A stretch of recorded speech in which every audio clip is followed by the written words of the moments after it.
الحمد لله وكفى وسلام على عباده الذين اصطفى أما بعد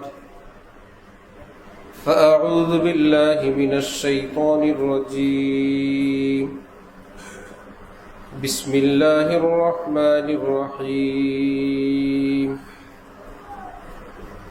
وهو الغفور الودود ذو العرش المجيد فعال لما يريد وقال تعالى وقل رب اغفر وارحم وأنت خير الراحمين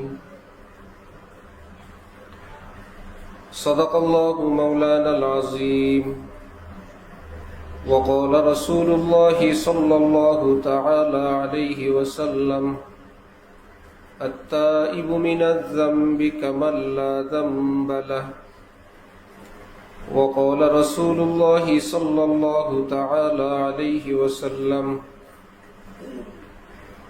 ما أصر من استغفر وإن عاد في اليوم 70 مرة وقال رسول الله صلى الله تعالى عليه وسلم شفاعتي لأهل الكبائر من أمتي أو كما قال رسول الله صلى الله تعالى عليه وسلم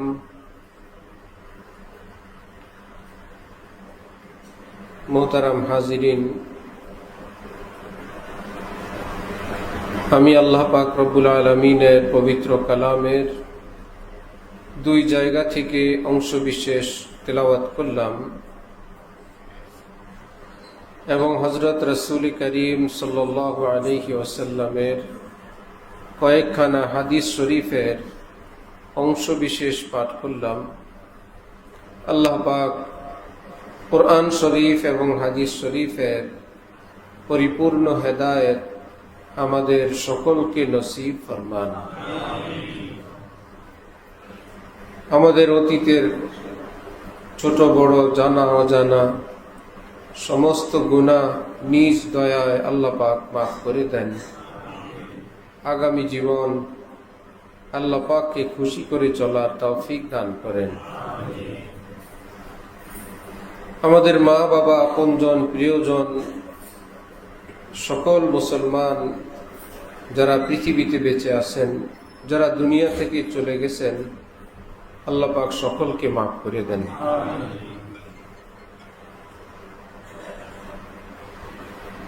বাইতুর রহমত জামে মসজিদের উদ্যোগে আজকের এই দ্বীনি জলসা, দ্বীনি ইসলাহি মাহফিল যারা আয়োজন করলেন, সহযোগিতা করলেন, অংশগ্রহণ করলেন, আল্লাহ পাক আমাদের সকলের জীবনের গুনাহ মাফ করে দেন।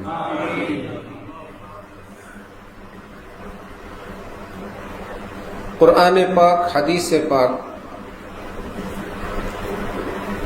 কিয়ামত পর্যন্তের জন্য আল্লাহ পাক কোরআন যেমন নাজিল করলেন, রাসূলুল্লাহ সাল্লাল্লাহু আলাইহি ওয়াসাল্লামের পবিত্র জবানে হাদিসও আল্লাহ পাকের নাজিলকৃত।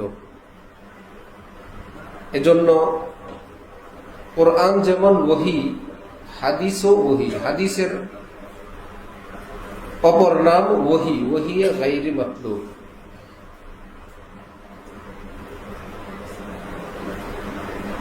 কোরআনে পাকে, হাদিসে পাকে অনেক ধরনের অনেক কথা আছে। কিছু কথা যদি লক্ষ্য করা হয়, মনে হয় যেন একটু ভুল করলেই তাকে জাহান্নামে যাওয়া লাগবে, সামান্য একটু ভুল করলে নিশ্চিত জাহান্নাম। আবার অনেক কথা এমন আছে, সে কথা দেখলে মনে হয় হাজার ভুল বিচ্যুতির পরেও যদি বান্দা তওবা করে, আল্লাহ পাক তাকেও জান্নাত দিয়ে দিবেন।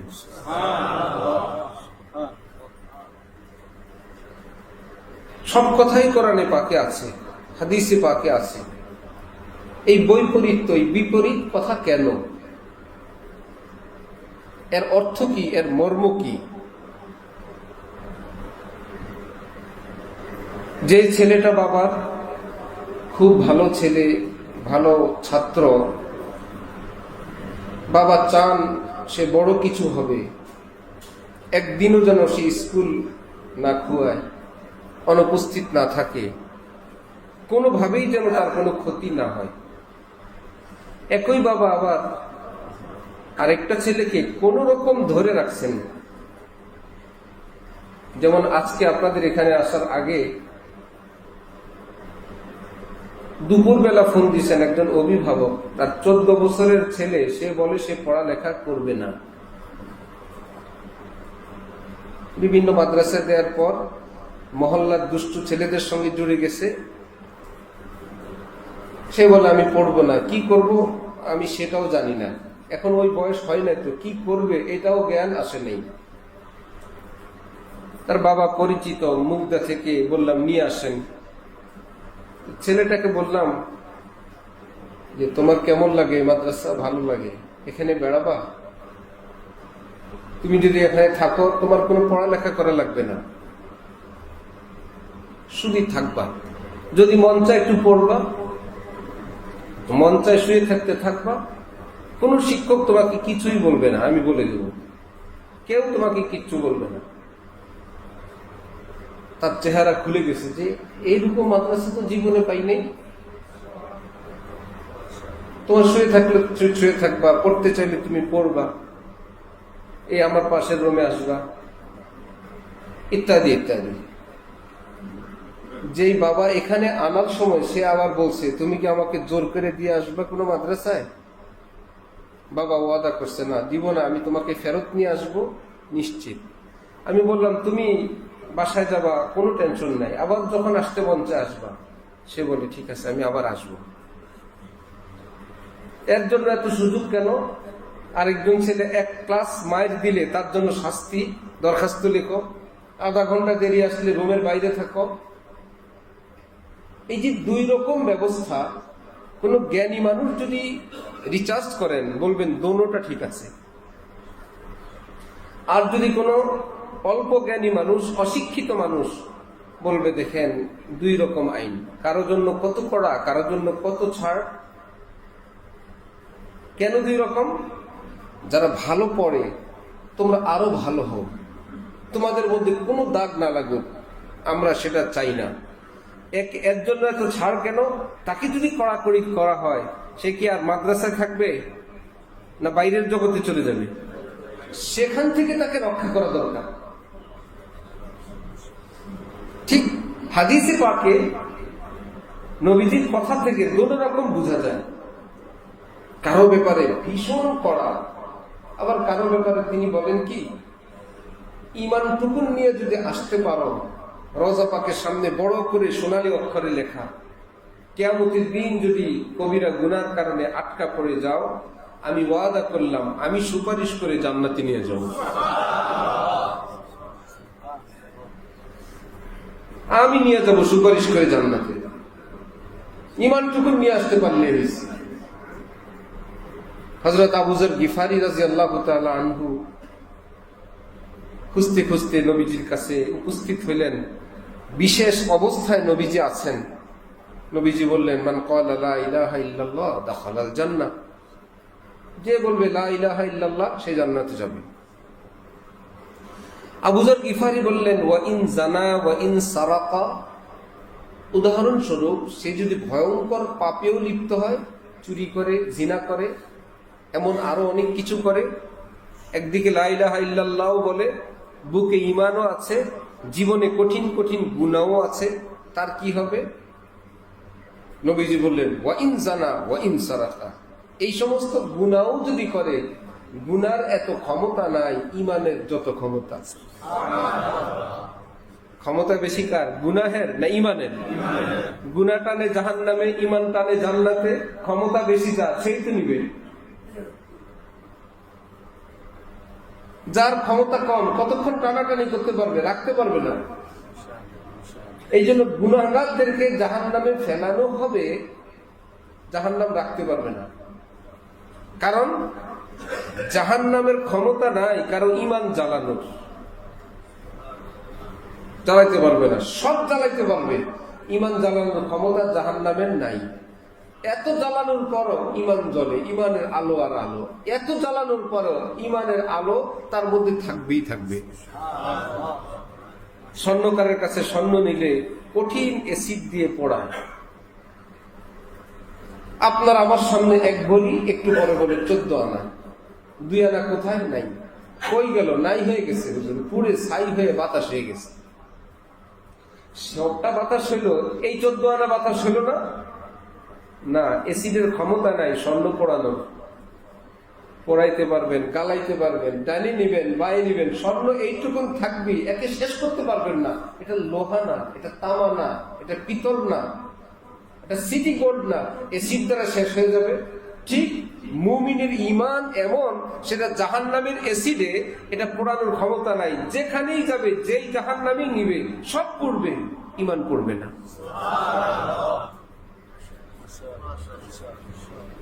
হযরত আবু যর গিফারি বললেন, চুরি ডাকাতি যদি করে, জিনা যদি করে, নবীজি আবার বললেন, করলে এগুলো করলেও জান্নাতে যাবে। এমন না যে আমি না বুঝে বলছি। আবু যর গিফারি ভাবলেন, নবীজি কোনো বিশেষ কাইফিয়তে আছেন কিনা, স্বাভাবিক অবস্থায় কথাগুলো বলছেন কিনা। লা ইলাহা ইল্লাল্লাহ বললেই জান্নাত, ব্যাপারটা কি? শেষবার নবীজি বললেন, ওয়া ইন রাগিমা আনফু আবি যাররিন, আবু যর, মনে হয় এইরকম পাপিষ্ঠরা যদি জান্নাতে যায়, তোমার মনে হয় কোনো সমস্যা?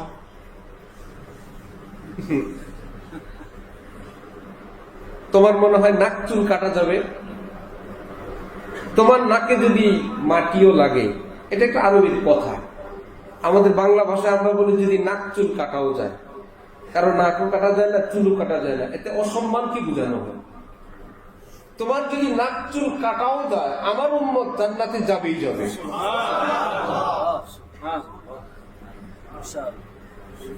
বাহিরে গেলেন, হযরত ওমরের সঙ্গে দেখা, নবীজি এই বলছেন। হযরত ওমর ধরছেন, নবীজি এই বলছেন মানে এত কষ্ট করে ইসলাম শিখতেছি, শুধু কলেমা দিয়ে বেহেশতে যাইবা?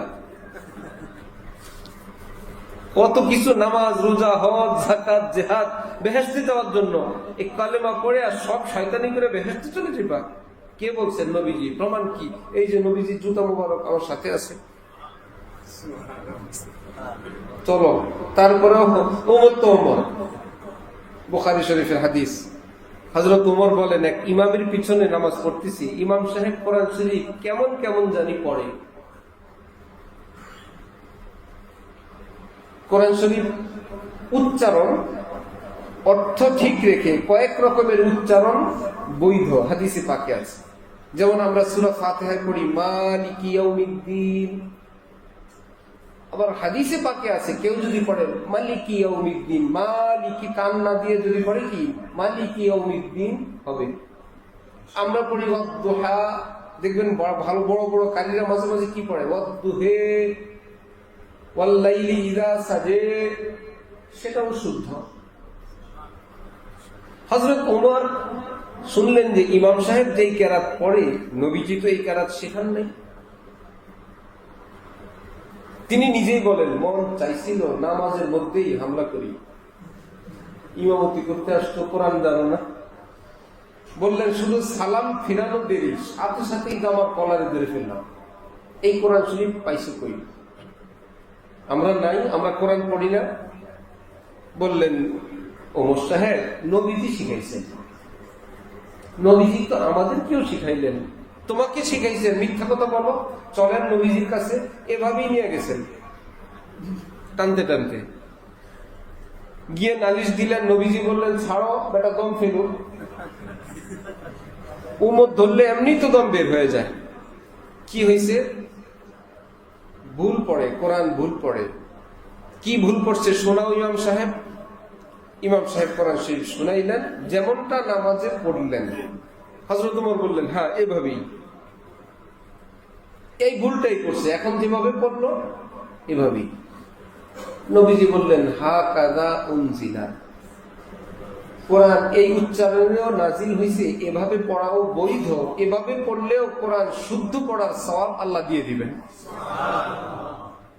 আপনি যে আমাকে আরেক রকম শিখাইলেন, বললেন হা কাজা উনজিলা, সেটাও ঠিক আছে। এতক্ষণ ছিল পাওয়ারি লোক, এখন আসতে মাথা নিচু করে রাখা, বেচারা তো সহি ছিল, আমি তার উপর হামলা করলাম। সেই ওমর নবীজির কাছে ধরে নিয়ে আসছেন আবু যর গিফারিকে, নামাজ রোজা ইবাদত বন্দিগি করে যাবো জান্নাতে, তুমি কলমা পড়ে জান্নাতে চলে যাবা। এসে নবীজির দরবারে বললেন, আপনার নামে আবু যর এসব কথা বলে, আপনি নাকি এগুলো বলছেন? নবীজি বললেন, হ্যাঁ আমি এগুলো বলছি। সুবহানাল্লাহ। আল্লাহ হলেন রব্বুল আলামিন, নবীজি হলেন রহমাতুল লিল আলামিন। সমস্ত জগৎবাসীর জন্য তিনি রহমত, শুধু মুসলমান না, শুধু মানুষ না, পৃথিবীর সমস্ত প্রাণীকুলের জন্য তিনি রহমাতুল লিল আলামিন, রহমতের রহমত।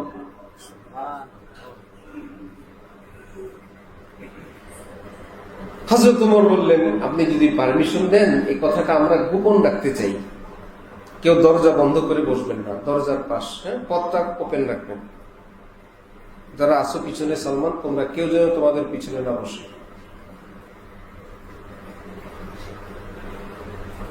বললেন, এত বড় সুসংবাদ যদি মানুষ পেয়ে যায়, অনেকে আমল ছেড়ে দিবে, আপনি পারমিশন দিলে এটা হাদিসে থাকুক, আমরা একটু জনগণকে এখন কম বলি। নবীজি বললেন, আচ্ছা যেভাবে ভালো মনে করো তোমরা। কিন্তু গোপন কথা তো ফাঁস হয়ে গেল। কি ফাঁস? ইমানের এত ক্ষমতা, জিনা ব্যভিচার চুরি ডাকাতির অত ক্ষমতা নাই যে তাকে স্থায়ীভাবে জাহান্নামে নিয়ে যাবে। কোন পাওয়ারফুল নেতা, সরকার যখন ক্ষমতায়, সেই দলীয় কোন নেতাকে যদি কোন পুলিশ ধরে ফেলে, এলাকার লোকেরা বলে নেন, রাখতে পারবেন না, বলে না? নেন। সত্যি সত্যি দেখলাম দুপুরে নিয়ে গেছে, বিকালে দেখি ঘাটে আর বাদাম খায়। আসামি ধরে নিল, আসামি আরামসে ঘুরে, এখন তার পাওয়ার আরো বেশি, নিবা, রাখতে পারবে না। কারণ তোমার ক্ষমতার চেয়ে তার যাদের সঙ্গে সম্পর্ক, তাদের ক্ষমতা একটু বেশি, তারা হেলো বললে ছেড়ে দিবা। জাহান্নাম যখন বান্দার দিকে ধাউ ধাউ করে আসতে চায়, ইমানের নূর তখন ওই বান্দাকে আল্লাহর রহমতের কোল নিয়ে যেতে চায়। দেখি কে পারে, তুমি তোমার দিকে টানো, আমি আল্লাহর দিকে টানবো। साई भरोसा जान के पाप किया भरपूर, जैसे नार कुक्रम करे और छुपे पिया की ओर। ভারতের কোন মেয়ে মানুষ, তার স্বামী বড় পাওয়ারফুল, স্বামী পাওয়ারফুল হইলে স্ত্রীরাও নিজে পাওয়ার অনুভব করে, সেই পাওয়ারে তাকে মারে, একে ধমকায়। একদিন স্বামী দূরে আছে, এই দেখে মহল্লার সব মহিলারা এরে ধরছে, আজকে শায়েস্তা করবো। সবাই যখন ঘির দিয়ে ধরছে, সে এক দৌড়ে তার স্বামীর কাছে গিয়ে দাঁড়ায় বলতেছে, এবার আসো। আর কেউ আগায় না যে ভাই, এতক্ষণ তোমাকে ঘির দিয়েছিলাম একা পেয়ে, তুমি তো এখন তোমার স্বামীর কাছে। ঠিক বান্দাকে ভুলের কারণে, গুনাহের কারণে আযাবে ধরে, বিপদে ধরে, মুসিবতে ধরে, আহা কোনো কিছুতে কাজ হয় না। ওসি সাহেব ফোন ধরে না, ডিআইজিও আজকে বিজি, নেতারাও বিজি, চতুর্দিক থেকে মুসিবত। এখন গোপন জায়গায় গিয়ে বলে, আল্লাহ তুমি ছাড়া আমার উপায় নেই। আল্লাহ বলেন, সব ফোন আমি বিজি রাখছি, আমি ঘুম পড়ায় দিছি, সম্পর্ক ছিল আমার সঙ্গে রাখার, তুমি তাদের উপর ভর করে এসা তেসা করলা। তোমার এই জিহ্বা তো আমি আমাকে ডাকার জন্য বানাইছি, এই কপাল তো সেজদার জন্য বানাইছিলাম, তুমি আমাকে ছেড়ে কোথায় গেলা? दोस्त की जानिब से जो पहुंचे बाला वो बाला हरगिज नहीं वो है करम। আপন জন যদি কোনো শাস্তি দেন, খোঁজ নিয়ে জানা যাবে শাস্তি না, বড় শাস্তি থেকে বাঁচায় দিছেন। সালিশিতে বসছে, ছেলের বাবা, চাচা, আত্মীয় স্বজনরা দেখলো যে ছেলে তো অপরাধী, প্রমাণিত। কিছুক্ষণের মধ্যে চেয়ারম্যান সাহেব হয়তো জুতা দিয়ে পিটবেন, আগের যুগে মাথা কামায় দিত, আলকাতরা লাগাই দিত, জুতার মালা পরাই দিত, মহল্লায় ঘুরাইত, বাপ চাচারা তখন দেখলে ছেলে এমনই অপরাধ করছে যে এর মধ্যে কোনো না কোনো একটা সমস্যার মধ্যে সে এক্ষুনি পড়বে, এর মধ্যে বাবা একজন চাচা একজন উঠা ছেলেদের মাইর দেওয়া শুরু, আর বলে চেয়ারম্যান সাহেব আপনারা সাক্ষী থাকেন, এই ছেলে আমার লাগবে না, আপনারা যা ইচ্ছা তাই করেন। এই লোকের ধমকা ধমকি থাপ্পড় জুতার পিটান দেখে যে মুরব্বীরা প্রস্তুতি নিচ্ছিলেন তারাই এখন বলে থামেন, বাচ্চা মানুষ ভুল করে ফেলছে, আপনি এত খেপছেন কেন? তাহলে এই লোকের দুই চারটা দেওয়া তার জন্য কি মুসিবত না রহমত? বাড়ি থেকে কি বাবার উপর অসন্তুষ্ট হবে না খুশি হবে? আব্বা ভালো কাজ করছেন, আপনি না দিলে তো তারাই দিত। ঠিক বান্দা যখন ভুল বিচ্যুতি করে একদম জাহান্নামের মধ্যে সে পড়বেই, আযাব গজব তাকে ধরবেই। হাদিস শরীফে আছে আল্লাহ পাক তার একটু মুসিবত দিয়ে দেন, একটু বিপদ দিয়ে দেন। উদ্দেশ্য হলো আমার বান্দাকে যাতে ওই কঠিন আযাব গজব যাতে না ধরতে পারে, আমি তাকে এক দুইটা দিয়ে দিলাম, দিয়ে দেওয়ার পর এখন তার যে ভুল হলো বিপদের কারণে ভুলটা আমি তাকে মাফ করে দিলাম, মাফ করার কারণে যে আযাব গজব তার দিকে তেড়ে আসতেছিল সে এসে দেখে সে তো এখন আর কিছুর মধ্যে নেই, ভুলের মধ্যে নাই, আল্লাহ পাক তো তাকে মাফ করে দিয়েছেন। তাহলে মুসিবত যদি আসে এটা কি শাস্তি না রহমত, এটা চেনার উপায় আছে। কাফেরের উপর মুসিবত আসি কি রহমত হিসেবে? কি ব্যাপার? যদি আল্লাহর রহমত হিসাবে কারো উপর বিপদ আসে তাহলে তার একটা লক্ষণ হবে এই লোক আগে দিনদার যতটুকুন ছিল বিপদের পর দিনদার বেশি হয়ে গেছে। আল্লাহকে আগে ডাকতো না এখন ডাকে, আগে চোখে পানি আসতো না এখন আসে, আগে নামাজ পড়তো না এখন পড়ে, আগে এলোমেলো কথা বলতো এখন সব লিমিটের মধ্যে বলে। বুঝা গেল যে এই বিপদটা আসছে ওটা বিপদ না, পুরোটা রহমত। আর যদি হয় বিপদ আসার পর এলোমেলো হয়ে গেছে, যা তা বলে, নামাজ রোজাও করে না, বুঝতে হবে এটা গজব, এটা তার শাস্তি, শাস্তির জন্যই বিপদ আসছে। এই জন্য দোস্ত কি জানেব সে জো পৌঁছে বালা ও বালা হারগিজ নেহি वो है करम। আপন জন যদি কোনো শাস্তি দেন কষ্ট দেন এটা বিপদ না, এটা তোমার জন্য ভয়ঙ্কর কোনো বিপদ থেকে বাঁচানোর একটা পলিসি, একটা পদ্ধতি। আল্লাহ আমাদেরকে আল্লাহর রহমত বুঝার তৌফিক দান করেন। তো হাদিসে পাকে দুই ধরনের কথা আছে, এখন আমরা কোনটাকে চূড়ান্ত ধরবো? একদিকে বলেন মান তারাকা সালাতান মুতাআম্মিদান ফাকাদ কাফার, এক ওয়াক্ত নামাজ ইচ্ছাকৃত যে ছেড়ে দিবে সে কাফের। তাহলে মুসলমান পাওয়াই তো কষ্ট। সব কাফের না, যারা আছেন দুই চারজন ভালো মানুষ বালিগ হওয়ার পর এক ওয়াক্ত নামাজ ইচ্ছাকৃত ভাবে অলসতা করে ছেড়ে দিছে, এইরকম মুসলমান কি অল্প না অনেক? ফাকাদ কাফার, কাফের। ওমান লাম ইয়াহকুম বিমা আনজালাল্লাহ ফাউলাইকা হুমুল কাফিরুন, যারা কোরআন অনুযায়ী বিচার বিভাগ পরিচালনা করে না, বিচার করে না, তারা খুব কাফের। আমাদের বিচারপতিরা সব কাফের, পঞ্চায়েতের সব নেতারা কাফের, কারণ কোরআনের আলোকিত বিচার করে না। এগুলো দেখলে কোনো কিছুই পাওয়া যায় না। আবার সেই দিকে নবী বলতেছেন ঈমান নিয়ে যদি আসে, ঈমান নিয়ে যদি আসে, কুফরি ছাড়া যত অপরাধ করবে, চুরি করুক, ডাকাতি করুক, মদ খাক, যা ইচ্ছা তাই করুক, ঈমান যদি নিয়ে আসতে পারে আমি ওয়াদা করলাম সুপারিশ করে তাকে জান্নাতে পৌঁছে দেব। বিপরীত হয়ে গেল না কথা? এই জন্যই কোরআন হাদিস একা একা পড়তে নেই, নিজে নিজে পড়তে নেই।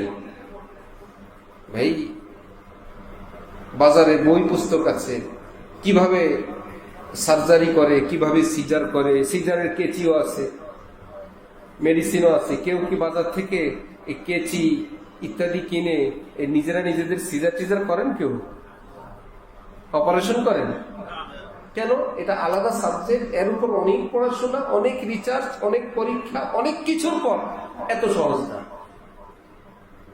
তো বাজারে কোরআন হাদিস একখান থাকলেই সেখান থেকে উল্টেই সিজার করা শুরু করবেন। মিটফুডে তো ওষুধ বানানোর মেডিসিন সব আছে, কি কি দিয়ে প্যারাসিটামল বানায়, এই মেডিসিন গুলো বাংলাদেশে নাই, নিয়ে আসেন, নিজে নিজে ট্যাবলেট বানান। না ভাই, এটা যাদের কাজ তারা বানাবে, আমরা ট্যাবলেট খাবো। কিন্তু কোরআন হাদিসের ব্যাপারে মুসলিম সমাজকে কে বা কারা এইরকম ডাইরেক্ট বানায় দিল যে কোরআন পড়েন, কোরআন পড়ে পড়ে আপনি আমল করেন, আপনি ওষুধ বানান, ওষুধ খান। অথচ নিয়ম হলো চিকিৎসা বিজ্ঞানীরা ওষুধ বানাবে, আমরা সেবন করব। ইঞ্জিনিয়ার ঘর করে দিবে, আমরা থাকবো। চালক চালাবেন, আমরা পিছনে বসে থাকবো। ডাক্তার চশমা দিবেন, আমরা পড়বো। ডাক্তার লিখে দিবেন, আমরা সেটা সেবন করব। কারণ ওই জগতে সে সিনিয়র, সে মুরব্বী। কিন্তু ইসলামের লাইনে সব মুসলমান যদি একটু কোরআনের অনুবাদ করতে পারে, যদি ঘরে একটা কোরআনের অনুবাদ থাকে, অথবা হঠাৎ তালিমে কিছু একটা বসে গেছে, এটাকে সিদ্ধান্ত দিয়ে এমনটা মনে করে আলেমরা বুঝে না, আমি বুঝি। সঙ্গে যদি একটু পয়সা কড়ি হয়, আর যদি কোনো একটু পাওয়ার থাকে, ওনাকে থামাবে কে? ভয়েও কেউ থামায় না, লাগামহীন কথা বলতে থাকে আর নষ্ট হতে থাকে। এই যে বিপরীত দুই রকমের হাদিস আমি বললাম, কোরআন বললাম, মুহাদ্দিসিনগণ, মুফাসসিরিনগণ রাসূল সাল্লাল্লাহু আলাইহি ওয়াসাল্লামের হাদিসের আলোকে ওনারা বলেন, হাদিসে কুদসিতে আল্লাহ পাক বলছেন, আমাদের পৃথিবীর মানব জাতির জন্মের আগে সাবাকাত রহমাতি গযাবি, শুনো আমার অনেক কথাই শুনবা, রাগ গোসার কথাও শুনবা, রহমতের কথাও শুনবা। যত বেশি রাগের কথাই বলি না কেন, আমার মায়া কিন্তু তার থেকে আরো বেশি। সুতরাং বিরোধী দল যতই হইচই করুক, 140 সিট যদি পায়, আর সরকারি দল যদি 160 সিট পায়, তাহলে আইন প্রণয়ন করবে কারা? বিরোধী দল না সরকারি দল? হাউকাউ করতে পারবে, আইন করতে পারবে না। ঠিক গুনাহকে, জাহান্নামী শক্তিকে আল্লাহ পাক রাখছেন বিরোধী দলে, আল্লাহর রহমতকে রাখছেন আল্লাহ পাক সরকারি দলে। আল্লাহ পাক বলেন, ঈমান আনো, ভুল বিচ্যুতি হয়ে গেলে নিজেই বলেন, ওয়া মান ইয়াগফিরুয যুনুবা ইল্লাল্লাহ, আমি ছাড়া তোরে কে মাফ করবে? নিজেই বলেন। কোরআনে পাকে আল্লাহ পাক বলেন, ওয়া মান ইয়াগফিরুয যুনুবা ইল্লাল্লাহ, আমার বান্দা ভুল করছে, কান্নাকাটি করে, শুনো আমি ছাড়া তাকে কে মাফ করবে? আমার বান্দা আমার কথা মনে ছিল না, ভুলে গুনাহ করে ফেলছে। হে ফেরেশতারা শুনো, তার গুনাহ যদি আসমান জমিন পর্যন্ত হয়ে যায়, আমার বান্দা যেহেতু তওবা করলো আমার নিকট, আমি আল্লাহ তার সব মাফ করে দিলাম। এই জন্য আমরা আসছি পৃথিবীতে নিষ্পাপ, কারো পাপ ছিল না। তারপরে আমাদের জীবনে কিছু পাপ লেগে গেল।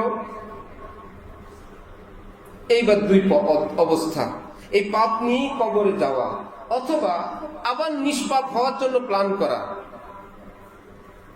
কোরআন হাদিসকে নিজের ব্রেন দিয়ে বুঝা না জায়েজ, ঈমান দিয়ে বুঝতে হয়। যে আমার ব্রেন যেটা ধরে আমি সাপোর্ট করি, ব্রেন যেটা বুঝে না, আমার বুঝে আসে না, আমি সেটা মানি না। এটা বিজ্ঞানীদের কাজ। বিজ্ঞানীরা আজ পর্যন্ত তাদের রিসার্চের ফলাফল জানেন? তাদের ফলাফল হলো আসমান বলতে কিছু নাই। কেন রে ভাই? আমরা দেখে আসছি, নাই, খুঁজে পাইনি। কি দেখে আসছেন? আমরা অনেক চেষ্টা করছি, অনেক দূরবীন দিয়ে দেখছি, যত উপরে যায় পুরাটাই ফাঁকা। নিচের থেকে যেটা দেখা যায় এটা হলো মহাশূন্য। আসমান, মোল্লাদের আসমান বলতে আমরা খুঁজে পাই নাই। কেমনে পাবে? সাহাবাই কেরাম নবীজিকে জিজ্ঞাসা করছেন আসমানে যাইতে কতদিন লাগবে? নবীজি বলছেন মাত্র 500 বছর। কেমনে? বললো সবচেয়ে দ্রুত গতির কোন বাহন নিয়ে যদি রওনা করো, সোজা যেতে লাগবে কত বছর? ফিরে আসা সময় লাগবে না? আবার ফিরে আসতে কয় বছর? 500 বছর। কোন বিজ্ঞানী 500 বছর যাবত উপরে যেতে পারবে, আবার 500 বছর আসতে পারবে? এই বলে কিছুক্ষণ যায়, আবার খাবার দাবার সব আসার মতন থাকতে আবার ফিরে আসে, এসে বলে না, নাই নাই। তাহলে কি আমরা বিজ্ঞানীদেরকে মানবো না কোরআন মানবো? আসমান কয়টা? 7টা। কয়টা আসমান? কোরআন বলে 7টা, বিজ্ঞানীরা বলে একটাও নাই। কি বাবা, একটাও নাই কেন? এগুলো আমাদের বিজ্ঞান সাপোর্ট করে না, আমরা খুঁজে পাই নাই, আমরা এই ধরনের কথা মানি না। আমরা মুমিন না? বিজ্ঞানীর মাথায় যদি না ধরে, আমাদের মাথায় ধরবে কেমনে? আমরা বলবো কোরআন শরীফ আল্লাহ পাক বলছেন 7টা আছে, আমরা ঈমান দিয়ে মানি। মাথা দিয়ে মানবো কি? মাথার মধ্যে আছে কত? আসমান 7টা আছে, এটা কি আমাদের মাথা দিয়ে মানি না ইমান দিয়ে মানি?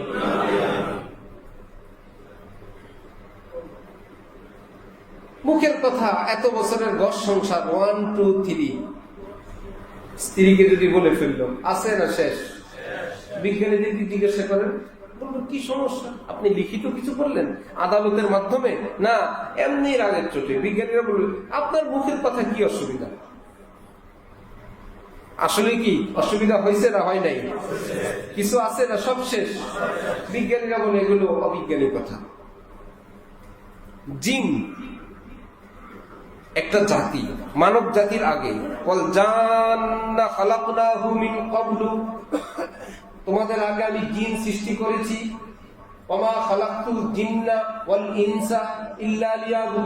মানব জাতি জিন জাতিকে আমি বন্দিগি করার জন্য সৃষ্টি করেছি। আল্লাযী ইউওয়াসওয়িসু ফী সুদুরিন নাস মিনাল জিন্নাতি ওয়ান নাস। কোরআনে জায়গায় জায়গায় জিনের কথা। এই পৃথিবীর যে জাগতিক শিক্ষা, তাদের সর্বশেষ রেজাল্ট হলো জিন বলতে কোনো কিছুর অস্তিত্ব বিজ্ঞান সাপোর্ট করে। এখন কি করবেন ভাই? তোমার সাপোর্ট তুমি করলে করো, না করলে নাই। কিন্তু আমাদের কোরআনে যেহেতু আছে, আমরা শুধু সাপোর্ট করি না, আমরা মনে প্রাণে সেটাকে বিশ্বাস করি। মাথা দিয়ে না ইমান দিয়ে? মক্কার মুশরিকরা যখন শুনল নবী মেরাজে গেলেন, মানি রাতের বেলা মক্কা শরীফ থেকে বাইতুল মুকাদ্দাস ফিলিস্তিন, সেখান থেকে 7 আসমান, প্রথম আসমানে যেতে 500 বছর, 7 আসমান অতিক্রম করে আল্লাহ পাকের কাছে জান্নাত জাহান্নাম দেখে সব কিছু করে আবার ফেরত চলে আসছেন রাতের বেলায়। যখন নবীজি সকালে বললেন, মক্কার মুশরিকরা হযরত আবু বকর সিদ্দিকের কাছে গিয়ে বলল, শুনছো খবর? কি অবিজ্ঞানী কথা!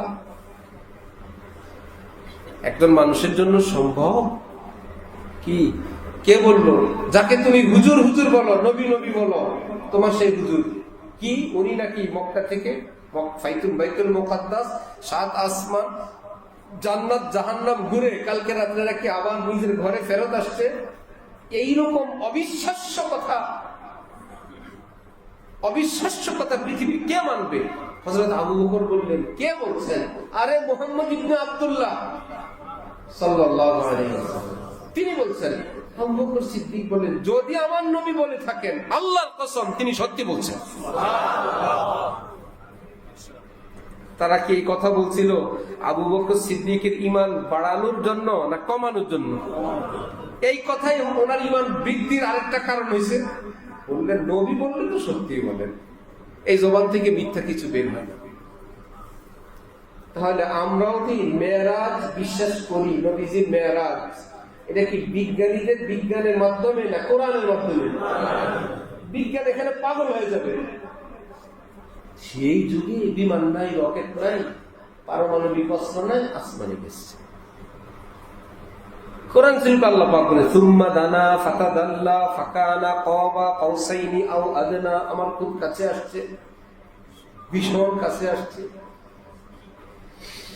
আল্লাহু আকবার। আমরা আছি তো এখন বিজ্ঞানের যুগে।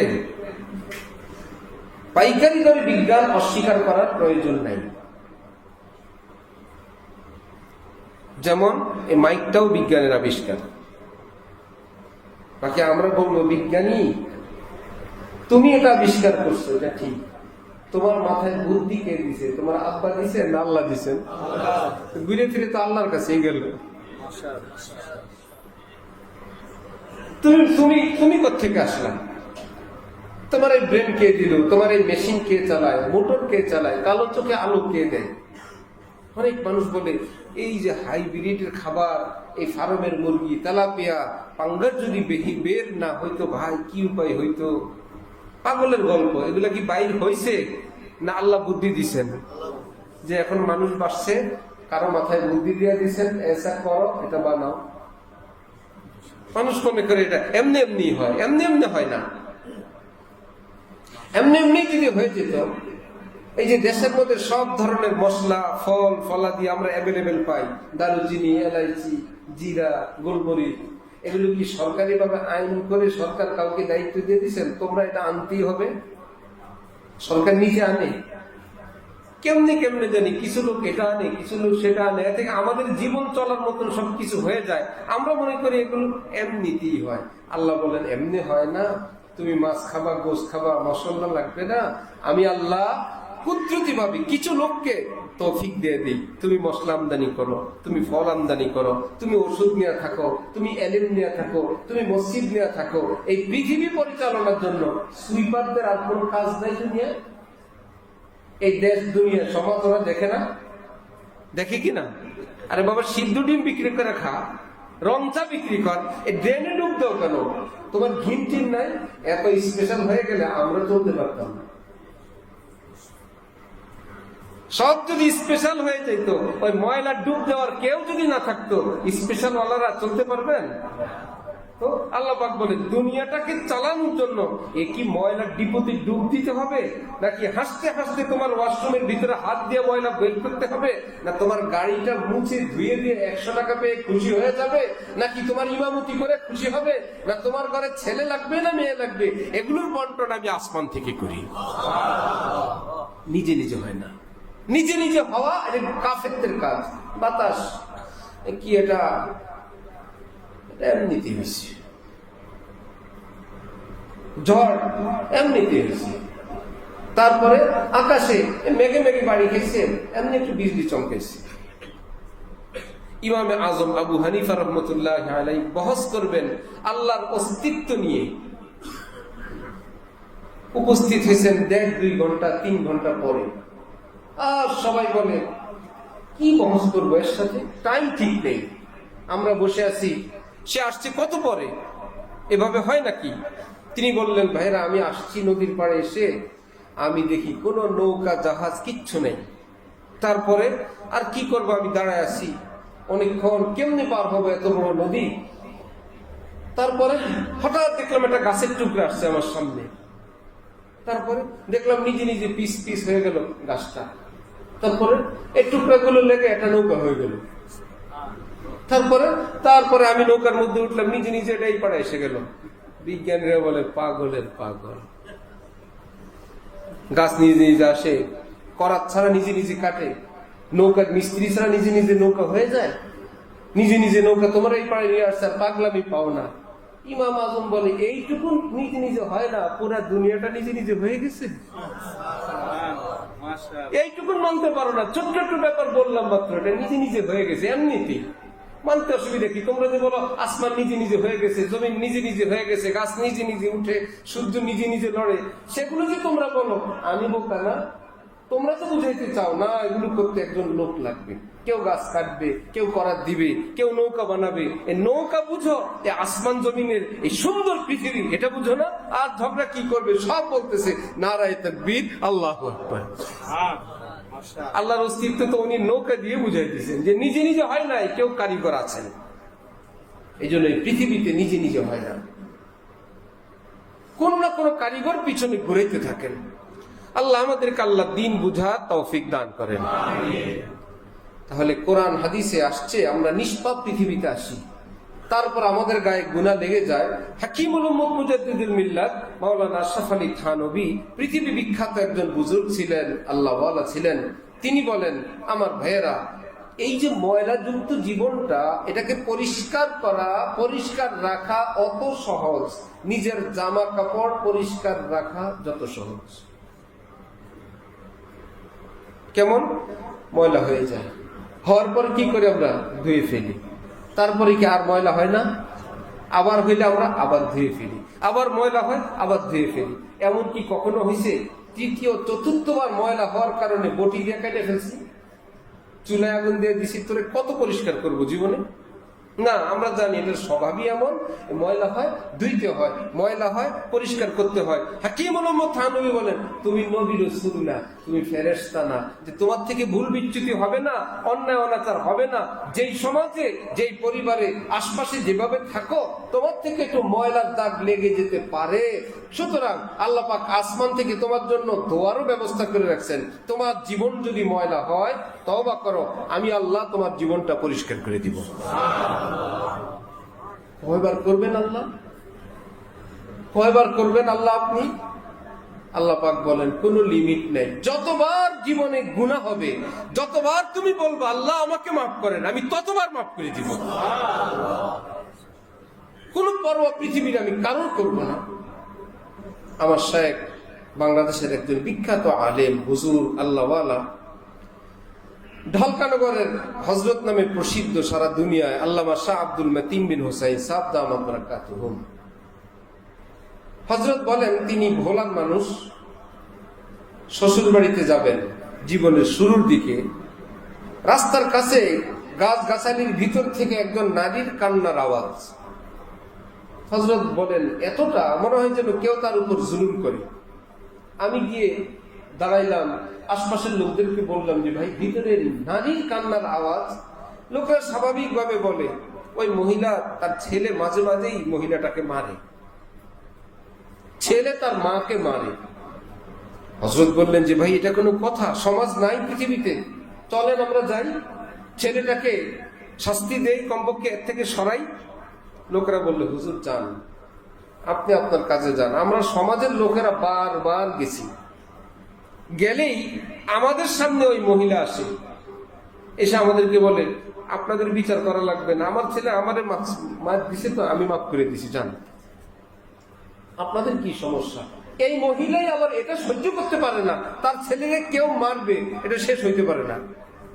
সে ডাইরেক্ট বলে যাই হোক, যা হওয়ার হয়ে গেছে, আমার ছেলেকে আমি মাফ করে দিছি। এই জন্য আমরা বারবার গিয়ে বিরক্ত হয়ে গেছি, গেলে সেই মহিলাই আমাদের সামনে বাধা হয়ে দাঁড়ায়। আল্লাহু আকবার। কোন মা যদি তার সন্তানকে অন্যায়, অনাচার, দুষ্টামি, নেশা, পড়ালেখা করে না, চুরি ডাকাতি করে, ফ্যামিলির মান সম্মান নষ্ট করলো, অনেক মা আছে রাগের চোটে বলিয়ে ফেলে আল্লাহ তারে দুনিয়া থেকে নিয়ে যাও, এত দুর্ঘটনা হয়, সে মরে না, ইত্যাদি ইত্যাদি।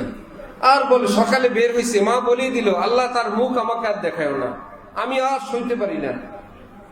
সেই ছেলে যদি রাত গভীরে মায়ের দরজার পাশে এসে, মায়ের রুমের পাশে এসে যদি বলে মা আমি আব্দুর রহমান, মা আমি আজকে সারাদিন খাবার খেয়ে নেই, শেষ। মা আমাকে আজকে অমুকে খুব মার দিছে, আমি অনেক রক্তাক্ত মা, তুমি একটা নজর দেখো। মা শুয়ে থাকতে পারবেন? ঘুমায় থাকতে পারবেন? কোনো না কোনো ভাবে বাবার থেকে চুরি করে হোক, মিথ্যা কথা বলে হোক, ধোকা দিয়ে হোক ঘরের বাইরে যাবে, শাড়ির নিচে করে এক মুঠ ভাত নিয়ে যাবে। যার জন্য এত কিছু বললো, সব গেল কোথায়? বললো মা ডাক শোনার পরে আর থাকা যায় না। নবীজি বলেন পুরো পৃথিবীর সমস্ত মায়ের বুকে সামান্য একটু মায়া, একটু রহমত আল্লাহ পাক ভাগ করে দেওয়ার পর পৃথিবীর মায়েদের দৃশ্য যদি এমন হয়, হাজার ভুল বিচ্যুতির পরেও মা ডাক দিলে সন্তান মায়ের অন্তরে আদর মায়া উতলে উঠে। রব্বুল আলামিন বলেন আমার বান্দা যখন আমাকে রব্বি বলে ডাক দেয়, আল্লাহ বলে ডাক দেয়, একটু আগে আমি তাকে বলছিলাম নামাজ না পড়লে এরকম, অন্যায় করলে এরকম, গুনাহ করলে সেরকম, মারবো, কাটবো, জাহান্নামে দিব, কিন্তু সে যখন এর মধ্যে বলে বলছে আল্লাহ আমাকে মাফ করে দেন, আমার রহমতের দরিয়ায় এতটা জোশ ওঠে আমি তাকে একদম মাফ করে দিয়ে দিই, যাও তোমাকে মাফ করে দিয়ে দিই। আমাদের ওস্তাদ ঢাকুবি হুজুর রহমতুল্লাহ আলাইহি নামে প্রসিদ্ধ ছিলেন, লালবাগের মুহাদ্দিস ছিলেন। হাকিমুল উম্মত হযরত আশরাফ আলী থানভী মজলিসে বসতেন, আমরা পড়ছি ওনার কাছে ঢালকানগর। জীবনের শেষ অংশে হুজুর যাতায়াত করতেন ঢালকানগরে এবং প্রতিষ্ঠাতা সদস্য, চোখে দেখতেন না, আমরা যখন পাইছি সব মুখস্থ। আমরা হুজুরের সামনে পড়তাম, একটা ভুল হইলে বলতেন হ্যাঁ মুখস্থই, যে কোনো কিতাব, কোরআন শরীফ আর হাদিস শরীফ না, যে কোনো বই ওনার সামনে একটু ভুল পড়লেই ধরে ফেলতেন। অনেক বড় আলেম ছিলেন। কামরাঙ্গীচরে বাড়ি, তো দিনের বেলা ওনার ঘরে চোর প্রবেশ করছে, ড্রয়ার থেকে টাকা নিয়ে যায়। ওনার স্ত্রী বললেন চোর চোর, উনি স্ত্রীকে বললেন চুপ চুপ, মানে বললেন আমরা আছি ঘরে, দিনের বেলা এই লোক এতটা চ্যালেঞ্জ নিয়ে, রিস্ক নিয়ে ঘরে প্রবেশ করছে, তার টাকার অল্প প্রয়োজন হইলে আসতো না, তার টাকার অনেক ঠেকা, না হলে সে এত বড় রিস্কে টাকা নিতে আসতো না। স্ত্রী বললেন যে ভালোই তো দরবেশি করেন, এত দরবেশি হলে ডাক দিয়ে টাকা দিয়ে দেন। এখন চুপ থাকবেন, ওই লোক চুরি করলো, আপনি চুরির সহযোগিতা হইলেন না, সহযোগী হলেন। ওই লোক চুরি করলো আর আপনি চোরের সহযোগী হলেন, দিলে এইভাবে দিয়ে দেন। উনি বললেন, ফতোয়া তুমি বেশি জানো না আমি বেশি জানি? টাকা আমার, আমি যদি আমার আল্লাহকে বলি আল্লাহ আমি আমার ভাইরে মাফ করে দিছি, সেও চোর হবে না আর আমিও চোরের সহযোগী হব না? সে চোর হইলেই না আমি চোরের সহযোগী। আমার টাকা আমি যদি আল্লাহ মাফ করে দেন, সে তার টাকা হালাল হয়ে যাবে। রব্বুল আলামিন বলেন, কে কি করলো না করলো এই নিয়ে তোমার কোনো ব্যস্ততা নাই। আমার বান্দা আমার হক নষ্ট করছে, আমি যদি বলি যা মাফ করে দিলাম। তুমি যাকে ঠিক করে রাখছো চোর, যাকে ঠিক করে রাখছো ডাকাত, এত ওয়াক্ত নামাজ পড়ে নাই, এত ওয়াক্ত ভুল বিচ্যুতি করছে, এতে তোমার হিসাব নিকাশ নিয়ে কি আমি চলবো? হযরত ইব্রাহিম ইবনে আদহাম পৃথিবী বিখ্যাত এক আলেম, এক সময় বলখের বাদশা ছিলেন। হঠাৎ ছাদের উপর রাজপ্রাসাদে আওয়াজ, কে? বলল আমাদের ঘোড়া তালাশ করতেছি, ঘোড়া হারানো গেছে। উনি বললেন আজি, ঘোড়া হারাইলে কেউ ছাদের উপর খোঁজে? ছাদে ঘোড়া পাওয়া যায়? সেখান থেকে আবার পাল্টা প্রশ্ন, এইরকম সুন্দরী নারীদের সঙ্গে আমোদ ফুর্তি করলে আল্লাহরে পাওয়া যায়? একদিকে তুমি আল্লাহরেও পেতে চাও, আবার আমোদ ফুর্তিও করবা, হারাম জগতেও থাকবা। হারাম জগৎ তো না, বান্দিদের সঙ্গে তার জীবন ছিল, এত আমোদ ফুর্তিতেও থাকবা, আবার আল্লাহকেও পাইবা। উনি বলেন আমি ধমক দেই, পাল্টা ধমক দেই, কে? আবার ছাদে গিয়ে দেখেন কেউ নেই। অন্তরে বড় চোট লাগছে। গভীর রাতে নিজের শাহী পোশাক খুলে ছদ্মবেশে ফকিরি পোশাক পরে রাজপ্রাসাদ থেকে বের হয়ে চলে গেছে। আমার এই আনন্দ লাগবে না, আমার আল্লাহ লাগবে। নিশাপুরের জঙ্গলে সাগর পাড়ি গিয়ে ইবাদত বন্দেগী করতেছেন। এক উজির, এক মন্ত্রী খুঁজতে খুঁজতে অনেক দিন পরে জানতে পারলো আমাদের ইব্রাহিম ইবনে আদহাম অমুক জায়গায় এখন সে ইবাদত বন্দেগী করে। সে গেছে, গিয়ে দেখে নদীর পাড়ে ভাঙ্গা একটা লোহার সুই দিয়ে নিজের কাপড় সেলাই করতেছে। কিসের বন্ধ? ওয়াশরুম কি কাছে?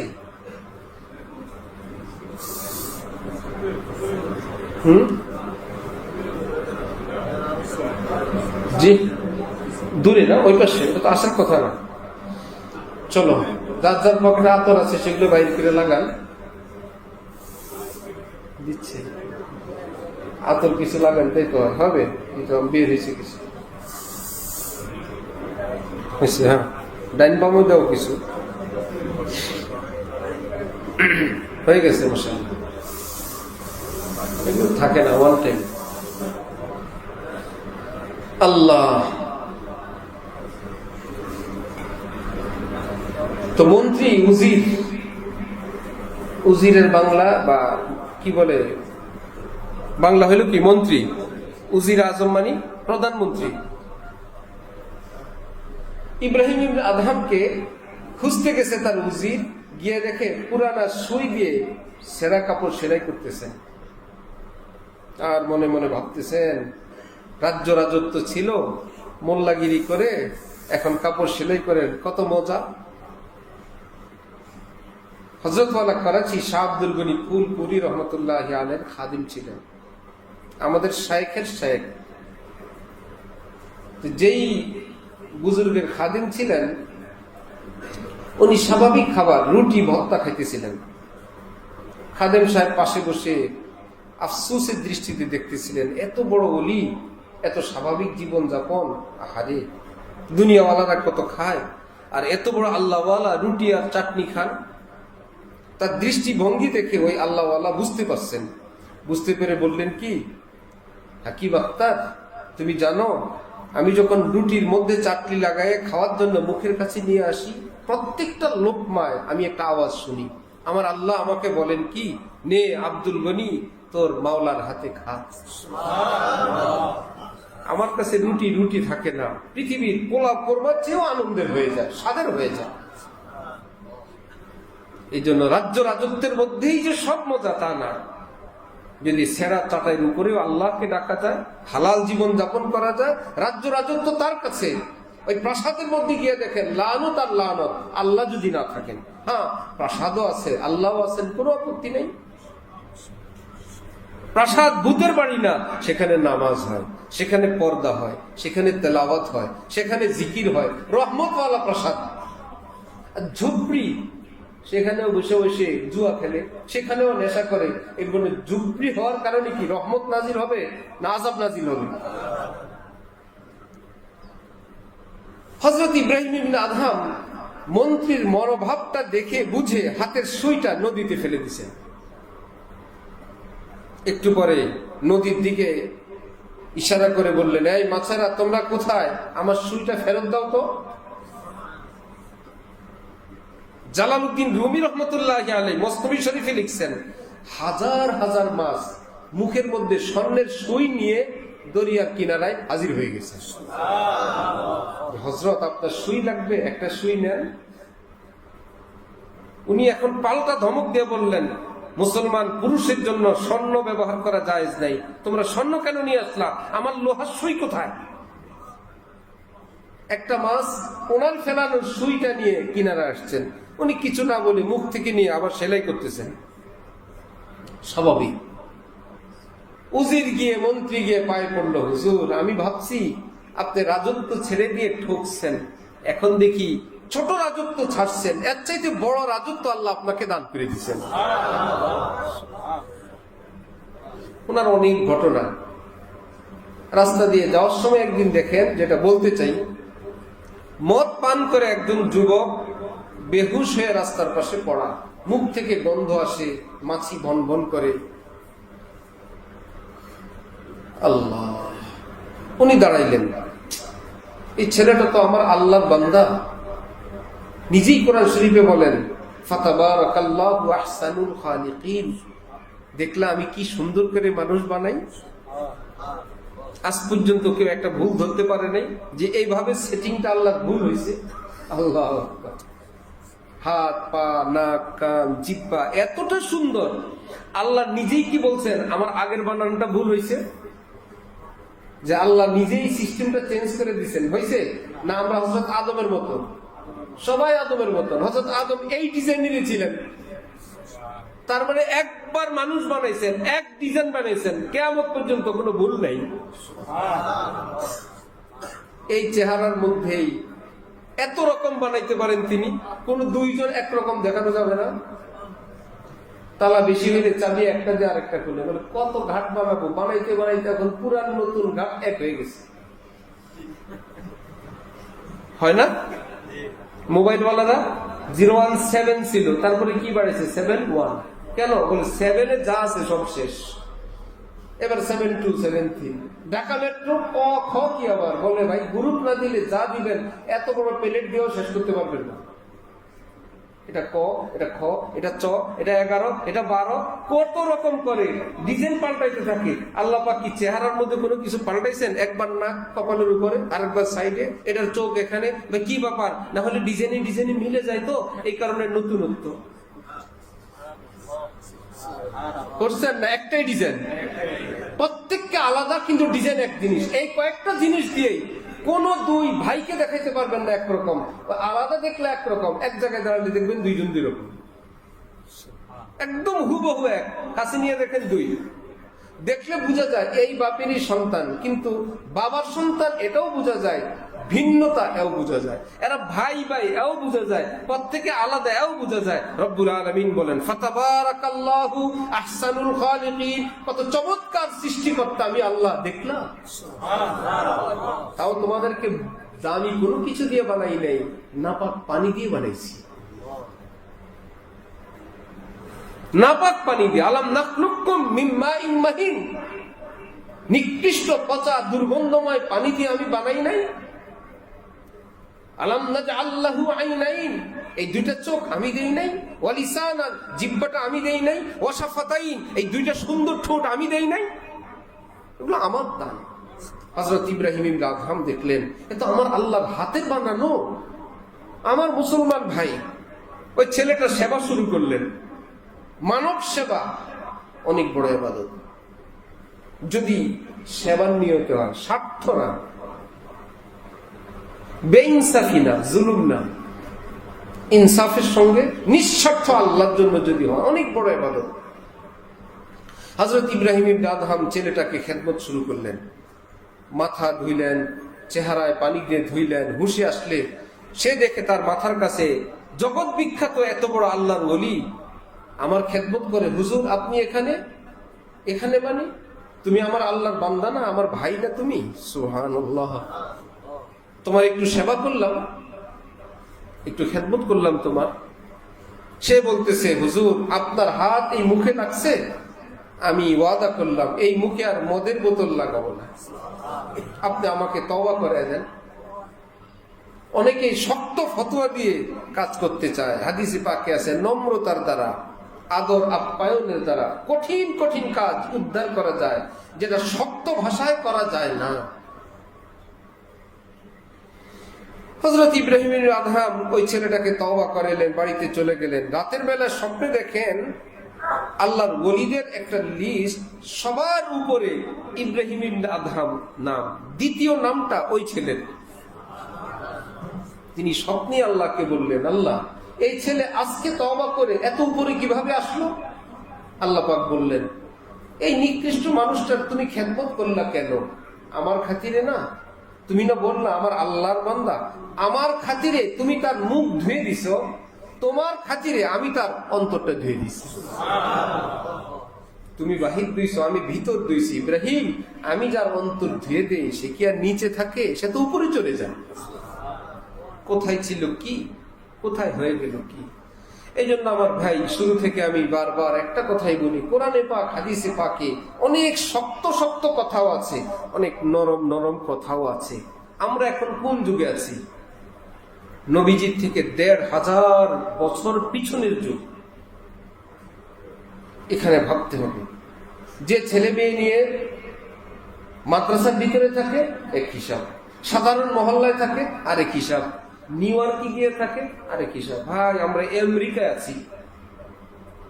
ছেলে মেয়েরা যে নামাজ পড়ে, একটু যে হিজাব লাগায়, আল্লাহ আলহামদুলিল্লাহ। হযরত ইলিয়াস সাহেব রহমতুল্লাহ আলাইহি দাওয়াত তাবলীগের যিনি প্রতিষ্ঠাতা, দাওয়াতে বের হয়েছেন। এক এলাকার লোকেরা বলে আমরা তো মুসলমান, দেখেন ধুতি পরে, মহিলারা হিন্দুয়ানি সব করে, সব পূজা করে, পূজা টুজা নিয়মিত করে, তারা বলে আমরা মুসলমান। কেমনি মুসলমান? বললেন এই যে আমরা মুহররমে তাজিয়া মিছিল দেই। দিনী শিক্ষা নাই তাদের, হিন্দুদের সঙ্গে থাকতে থাকতে থাকতে থাকতে এমনই হয়ে গেছে, আমরা মুসলমান, আমরা তাজিয়া মিছিল দিই। উনি দেখলেন মুমিন হওয়ার সূত্র আছে একটা, ভুল আর শুদ্ধ তো পরে, একটা সুতাই আছে, এই সুতা কেটে দিলে নাই। এখন আর এই সুতার থেকে গন্ধ আসে বলে যদি ওটা কেটে দেন, যে স্পেশাল সুতা দিয়ে বানবো, এটা কেটে দিই, তাহলে তো সব খালে পড়বে। ইসলামের বিধান হইল সহি শুদ্ধ নাই, যে সুতার মাধ্যমে ইসলামের উপর আছে এই সুতা কাটা যাবে না। উনি বললেন তোমরা তাজিয়া মিছিল দাও? হ্যাঁ। আল্লাহ, তাহলে তো তোমরা মুসলমান। তারা বলে আমরা আপনাকে বলছি না আমরা মুসলমান, আমরা তো মুসলিম। তিনি বলেন আমিও তো মুসলিম। আসো ভাই, গলায় গলায় লাগাই। কোন মুসলমান না, নিয়মিত পূজা করে যারা, ধুতি পরে, শাখা সিঁদুর সব লাগায়। তিনি বললেন জানো মুসলমানদের নামাজ আছে? না তো জানি না, কেউ তো বলেনি, থাকলে পড়বো। আমরা মুসলমান, নামাজ থাকলে পড়বো না আমরা? কেমনি পড়তে হয়? তিনি বললেন এভাবে দাঁড়াইতে হয়, এভাবে উজু করতে হয়। দেন ঠিক আছে, যা করার আছে করবো, আমরা এতদিন জানতাম না, এখন করবো। সুবহানাল্লাহ। সেখানে কি শক্ত ফতোয়া দিলে কাজ হইতো?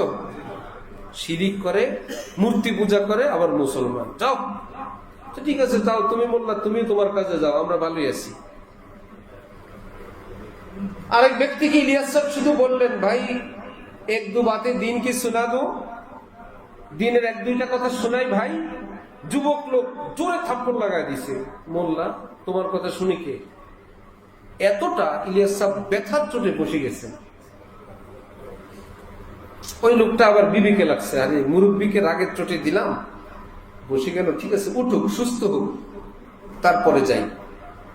উঠে তিনি কি বললেন, আপনা তো कर लिया अब मेरी सुन।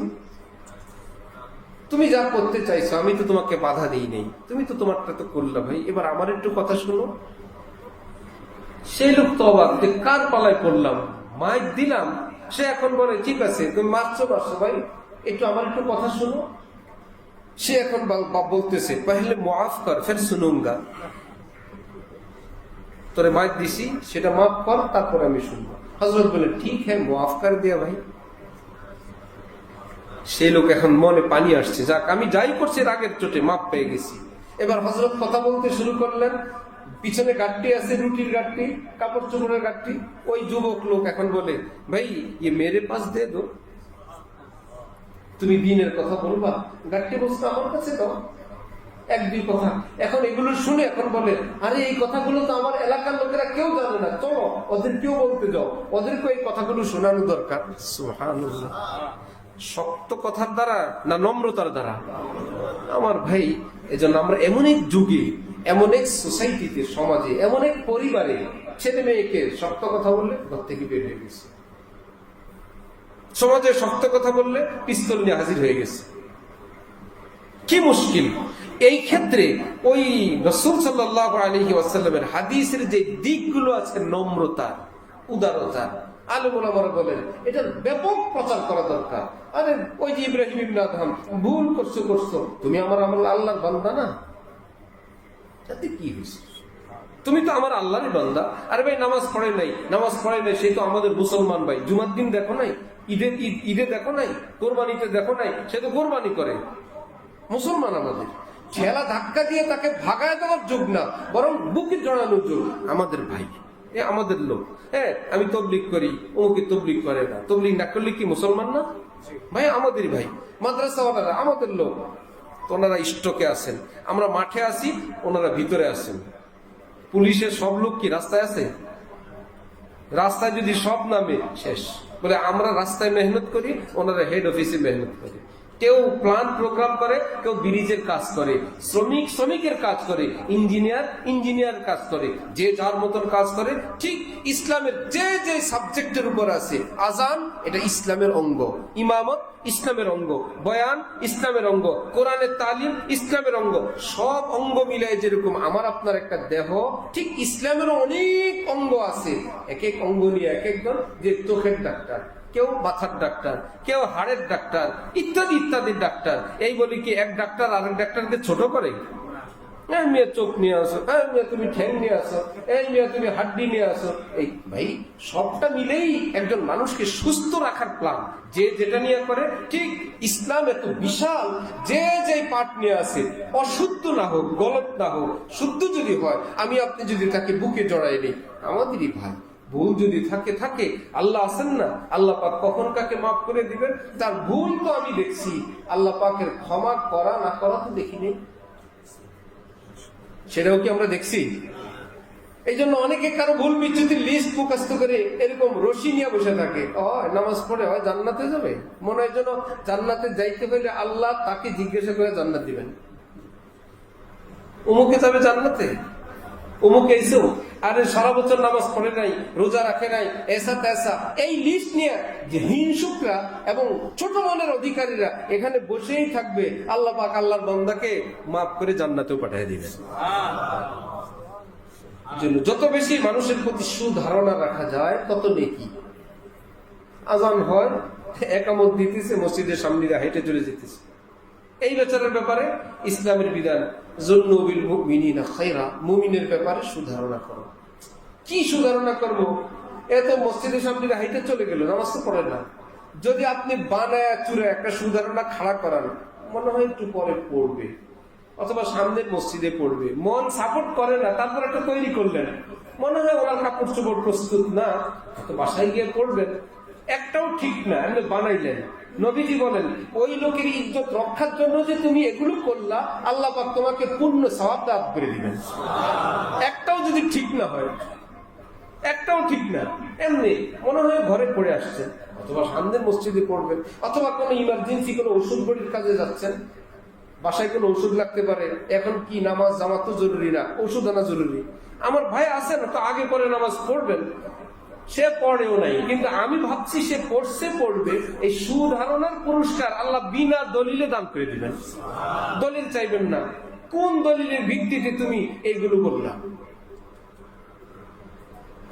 যে ছেলেটা আপনার মেধা নাই, পড়তে পারে না, কোন লোক যদি এসে বলে ভালোই পারে,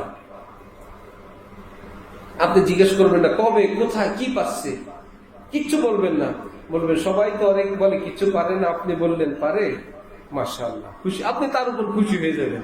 রব্বুল আলামিন বলেন, আমার বান্দাদের যদি কেউ প্রশংসা করে আমি তাকে পুরস্কার দিয়ে দিই।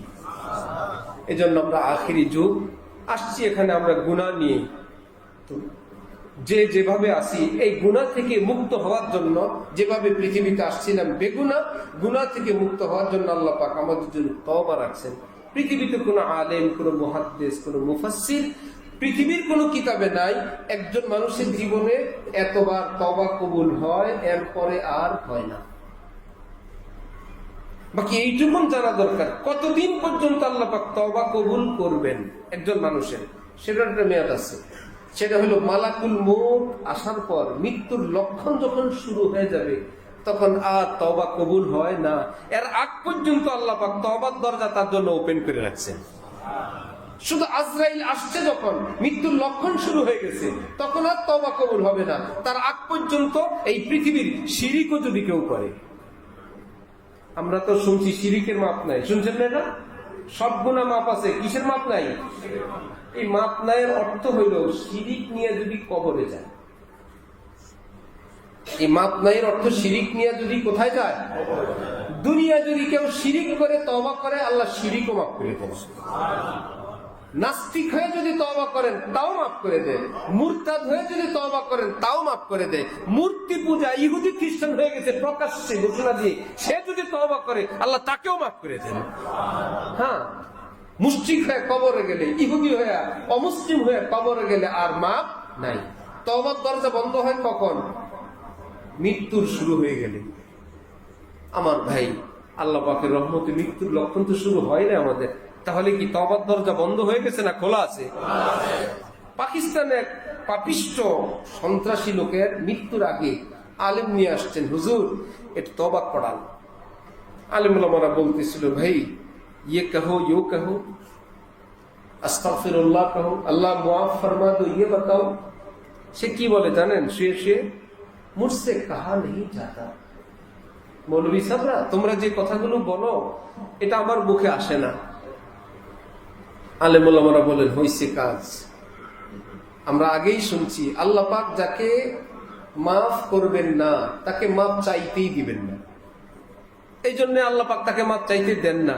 কেউ যদি মাপ চাইয়া ফেলে আল্লাহ পাক তাকে মাপ করেই দেন। আল্লাহ পাক সিদ্ধান্ত তাকে মাপ করবেন না, এই জন্য মাপ চাইতেই দেন না। কেউ পরীক্ষা করেও দেখতে পারেন আমার মুখে আস্তাগফিরুল্লাহ আসি কিনা, আল্লাহ মাফ করেন এই শব্দ আসি কিনা। যদি দেখেন আসে, আজরাইলও আসে নাই, তাহলে বুঝতে হবে আল্লাহর কসম তার জন্য তওবার দরজা পুরোটা খোলা। সুবহানাল্লাহ। যত পাপ করুন একদম ওপেন। বেশি বেশি তওবা করব, আল্লাহ পাকের কাছে মাফ চাইবো। আল্লাহ আমাদেরকে তৌফিক দান করুন। আলোচনা একদম শেষের দিকে। হযরত নবী বলেন, এক কাজ করো, প্রতিদিন রাতে একটু তওবা করে ঘুমাও, এক দুইবার আল্লাহ পাকের কাছে ক্ষমা চেয়ে ঘুমায় যাও। আবার কালকে রাতে, আবার কালকে রাতে, আজকে রাতে তওবা যদি কবুল হয় এই পর্যন্ত গুনাহ তো মাফ। কালকে আবার রাতে তওবা করবা, মৃত্যু হয়ে গেছে সকালে, দুপুরে, বিকালে। যে আল্লাহ 50, 60, 70 বছর মাফ করে দিলেন, এক বেলার জন্য আটকায় রাখবেন? আশা করি সে আল্লাহ অল্প এক বেলা, আল্লাহ পাক বলবেন, ফেরেশতারা আমার বান্দা হায়াত পাইলে আজকে রাত্রেও তওবা করতো, যা আমি এইটুকুনো মাফ করে দিলাম। এভাবেও নিজে বেশি বেশি তওবা করা যায়। তওবা মানে আল্লাহর কাছে ক্ষমা চাওয়া, আল্লাহর কাছে লজ্জিত হওয়া, নিজের গুনাহটা ছেড়ে দেওয়া, আগামীতে করবো না হিম্মত করা, এটার নাম তওবা। আরেক পদ্ধতি আছে, ডেলি 1 ঘন্টা করে ভালো থাকা। আজকে মাহফিলে আছি, কালকে সকাল ফজর থেকে নিয়ে 7টা পর্যন্ত গুনাহমুক্ত থাকবো। পারা যাবে না ইনশাআল্লাহ? 7টার আগে কার কি গুনাহ? যদি রাতে মোবাইলের অভ্যাস থাকে, আজকে চালাবো না, জীবন গেলে যান। টিভি ডিশের বদ অভ্যাস, খুলবো না, এখানে বেপরোয়া হয়, যা হওয়ার হবে। আমি কোনো সাংবাদিক না যে পুরো দুনিয়ার খবর আমার নিতে হবে, আমার কবরের খবর রাখা দরকার। সব সাংবাদিক হয়ে গেছে, কোথায় কি হইলো এক্ষুনি দেখা দরকার। 7টার পরে কি গুনাহ করা যাবে? যাবে না, চেষ্টা করব, কিন্তু স্পেশাল চেষ্টা ছিল কয়টা পর্যন্ত? রাতের বেলা তওবা করার সময় বললাম, আল্লাহ আজকে তো 7টা পর্যন্ত আমার জানা মতো কোনো গুনাহ করি নাই, পরে তো অনেক কিছুই হয়ে গেছে, আল্লাহ আজকে মাফ করেন, আর আগামীকাল 1 ঘন্টা বাড়াইতে চাই, আল্লাহ 8টা। 7টা যেভাবেই কাটলো, পরের দিন 8টা, পরের দিন 9টা, পরের দিন 10টা। একদিন আসবে ঘুম থেকে উঠলাম, আবার ঘুমাইতে আসলাম, জানা মতে একটা মিথ্যা কথা বলি নাই, একটা গীবত করি নাই, একটা জুলুম অত্যাচার করি নাই, একটা ঠক দেই নাই, স্ত্রী সন্তানদেরকে গালিগালাজ করি নাই, অশ্লীল কিছু দেখি নাই। আমি তো জানি গুনাহ কি, আলহামদুলিল্লাহ। সকালে ঘুম থেকে উঠলাম আর ঘুমাইতে আসলাম, এই পর্যন্ত ফরজ গুলো আদায় করে ফেলছি, নামাজ যেগুলো আছে, এবং কোনো গুনাহ করি নাই। এইরকম দিন যেদিন শুরু হবে, বুঝতে হবে আসমানে আল্লাহ পাক এই ব্যক্তিকে আল্লাহর ওলি বানানোর প্ল্যানও শুরু করে দিচ্ছেন। তুমি গুনাহমুক্ত থাকতে পারলা, তুমি থাকো নাই, আমি তৌফিক দিছি। এই জন্য গুনাহমুক্ত থাকা এটা আমাদের কাজ, এবং ঘরের পরিবারের মানুষের সঙ্গে সদাচার, হাজার হাজার রাকাত, হাজার হাজার রাকাত নফল, ইশরাক, আওয়াবিন, তাহাজ্জুদের চেয়ে নিজের পরিবার পরিজনের সঙ্গে একটু সদাচার করা, একটু সময় দেওয়া, একটু খুশ গল্প করা, তাদের কাজে সহযোগিতা করার দাম অনেক বেশি। হাজার হাজার রাকাত নফল, শুধু ঘরের মানুষের একটু সহযোগিতা করে দিচ্ছেন, একটু কাপড় ভাঁজ করে দিচ্ছেন, একটু মশারি টাঙায় দিচ্ছেন, একটু ওয়ার্ড্রপ থেকে একটু রাতের কাঁথাটা নামায় ফেলছেন। স্ত্রী করতো, চলো আমি করি। সব স্বামীরাই কেবল খেদমত চায়, খেদমত করতে চায় না। আম্মি জান হযরত আয়েশাকে সাহাবাই কেরাম বললেন, নবীজি বাসায় আসলে কি করেন? বাহিরে যা করেন তো আমরা সব নোট করি, আম্মি জান ঘরে আসলে নবীজি কি করেন, আমাদেরকে একটু সহযোগিতা করেন। তিনি বললেন, আমার নবী ঘরে আসলে আমাদের ঘরের কাজে আমার সাথে সহযোগিতা করেন। ঘরের কাজে সহযোগিতা নবীজি করতেন। কিন্তু আমরা, হ্যাঁ ব্যস্ততা, আমাদের কাজ, আমরা সেখানে একটু মনে করি নিঃশ্বাস ফেলতে গেলাম, তাও ঠিক, কিন্তু এই ছোটখাটো একটু করা বড় ব্যাপার না। সহজ ভাষায়, যে স্ত্রী নামাজি, তিনি উযু করতে গেলেন, আপনি অনুভব করলেন তিনি এখন এসেই নামাজ পড়বেন, যায় নামাজটা একটু বিছায় রাখেন খেদমতের নিয়তে, গুনাহ হবে না, স্বামী স্ত্রীর মহব্বত বাড়বে। তিনি এসে দেখবেন, আল্লাহ আমার জন্য যায় নামাজ বিছায় রাখতেন, বড় লজ্জার ব্যাপার, আমি তো বিছাই নাই কোনোদিন। 1 দিন 2 দিন আপনি বিছাইলে 3 দিনের মাথায় দেখবেন আপনার জন্য বিছায় রাখছে। অথচ আমরা অপেক্ষায় থাকি, কেন যায় নামাজ বিছায় রাখেন আমার জন্য, কেন আমি উযু করতে বের হইলেই দেখি না তওলিয়া দাঁড়ায় আছে, আপনি দাঁড়ায় থাকেন। নাও, হযরত ওয়ালা করাচি আমাদের দাদা হযরত বলেন, দিনদার স্বামীরা ঘরে যাবে একজন আদর্শ প্রেমী, আদর্শ স্বামী হিসাবে, নেতা, মোড়ল, হুজুর, মুফতি সাহেব, এসপি, ডিসি হিসাবে নয়, সব বাইরে রেখে একজন আদর্শ দায়িত্ববান স্বামী হয়ে ঘরে প্রবেশ করবে। যে তোমার জীবন সঙ্গী ঘরে আসছে, মুচকি হাসি দিয়ে সালাম দিয়ে ঘরে প্রবেশ করবে। মানুষ এগুলোকে ইবাদত মনেও করে না, এগুলো করেও না, সব মনে করে ইবাদত মসজিদে, মাদ্রাসায়, মাহফিলে, পীরের দরবারে। হযরত থানবীর কাছে কেউ মুরিদ হইতে আসলে যদি সন্দেহ হইতো, বলতেন তোমার ফ্যামিলি থেকে লিখিত নিয়ে আসো যে আমার হুজুর কেবলা ঠিক আছে, এই যে গেল আর আসলো না, লেখাও আনতে পারে না, মুরিদ হয় না, যে তোমার নামে দিব। ওই জায়গাটা, এবং নবীজি বলছেন তোমাদের মধ্যে উত্তম সে নিজের পরিবারের কাছে উত্তম, যে আল্লাহর রহমতে আমি আমার পরিবারের কাছে উত্তম। এই জন্য আমরা মসজিদে তো সবাই ভালো, ওয়াজে ভালো, বক্তা ভালো, কত কিছু আমরা, এই ভালো ভালো না। যদি ব্যবসায়, বন্ধু বান্ধব, সোসাইটি, ভাই বেড়াদা এবং নিজের ঘর, তারা যদি বলে হ্যাঁ তিনি আমাদের সঙ্গে থাকেন, তিনি ভালো মানুষ, তাহলেই আমরা ভালো। আল্লাহ আমাদেরকে সেই রকম ভালো হবার তৌফিক দান করেন। ওয়া আখিরু দাওয়ানা আলহামদুলিল্লাহি রাব্বিল আলামিন। আলহামদুলিল্লাহি রাব্বিল আলামিন ওয়াসসালাতু ওয়াসসালামু আলা রাসূলিহিল কারীম। আল্লাহুম্মা সাল্লি আলা মুহাম্মদ ওয়া আলা আলি মুহাম্মদ কামা সাল্লাইতা আলা ইব্রাহিম ওয়া আলা আলি ইব্রাহিম ইন্নাকা হামিদুম মাজিদ। ربنا ظلمنا أنفسنا وإن لم تغفر لنا وترحمنا لنكونن من الخاسرين رب ارحمهما كما ربياني صغيرا اللهم كل خير لكل مسلم ومسلمة يا الله يا رحمن يا رحيم يا حي يا قيوم আয় আল্লাহ আমাদের জীবনের সব গুনাহ আপনি মাফ করে দেন। আয় আল্লাহ হাজার গুনাহ লাখ কোটি গুনাহ মাওলা জানা অজানা নয়া পুরানা আয় আল্লাহ অসংখ্য গুনাহ নিয়ে আপনার দরবারে আমরা উপস্থিত হয়েছি। আপনি কোরআনে পাকে বলছেন ওমান ইয়াগফিরুয যুনুবা ইল্লাল্লাহ, আমি ছাড়া এদেরকে কে মাফ করবে? আমরা আপনার ঘরে আছি, আপনার দুয়ারে হাত তুলছি মাওলা। আয় আল্লাহ আমাদেরকে আপনি মাফ করে দেন, আমাদের নাম জাহান্নাম থেকে কাটা দিয়ে দেন, জান্নাত আমাদের জন্য মঞ্জুর ফরমান। আয় আল্লাহ জান্নাতি জীবন আপনি আমাদেরকে দান করেন, হালাল জীবন দান করেন, সুন্দর সম্মানজনক জিন্দেগি দান করেন, পরিবারের সকলকে দিনদার বানায় দেন। আয় আল্লাহ নেককার বানায় দেন, ঘরে ঘরে আদব আখলাক আপনি চালু করে দেন, নামাজ রোজা চালু করে দেন, কোরআনে পাকের তেলাওয়াত চালু করে দেন। আয় আল্লাহ আগে তো মুসলমানের ঘরে কোরআন শরীফ তেলাওয়াত হইতো, আল্লাহ ঘর ঘর থেকে কোরআনের আওয়াজ আসতো মাওলা। আয় আল্লাহ সেই আওয়াজ আপনি পুনরায় চালু করে দেন। আয় আল্লাহ স্বামী স্ত্রী বউ শাশুড়ি ননদ ভাবি ভাই ভাই প্রতিবেশী আয় আল্লাহ যারা ঝগড়া করে অত্যাচার করে তাদেরকে হেদায়েত দান করেন। আয় আল্লাহ তাদেরকে সহি বুঝ দান করেন, কয়েকদিনের জীবন সুন্দরভাবে কাটানোর তৌফিক দান করেন। न जाने बुला ले पिया किस घड़ी तो रह जाए तख्ती खड़ी की खड़ी, ডাক আসবে তো সব কিছু ফেলে চলে যাওয়া লাগবে। আয় আল্লাহ সেই কবরের প্রস্তুতি নেওয়ার তৌফিক দান করেন। আয় আল্লাহ আমাদের আব্বা আম্মা আপনজন প্রিয়জনকে মাফ করে দেন। আয় আল্লাহ যারা দুনিয়া আছেন যারা কবরে গেছেন সকলকে মাফ করে দেন। আয় মাওলায় পাক বিশেষ করে এই মসজিদের জায়গা এত গুরুত্বপূর্ণ জায়গা, আজকে কোটি কোটি টাকার দাম জায়গা। আল্লাহ এই জায়গা যারা আল্লাহর ঘর আপনার ঘরের জন্য দিয়ে গেলেন, তারপর থেকে যারা এই মসজিদের খেদমত করে আসছেন এই পর্যন্ত যারা দুনিয়া থেকে চলে গেছেন মাওলা, আল্লাহ এই মসজিদের সমস্ত বন্দিগির সওয়াব তাদের কবরে পৌঁছায় দেন। আয় আল্লাহ তাদেরকে জান্নাত দান করেন, তাদের জীবনের ভুল বিচ্যুতি আপনি মাফ করে দেন।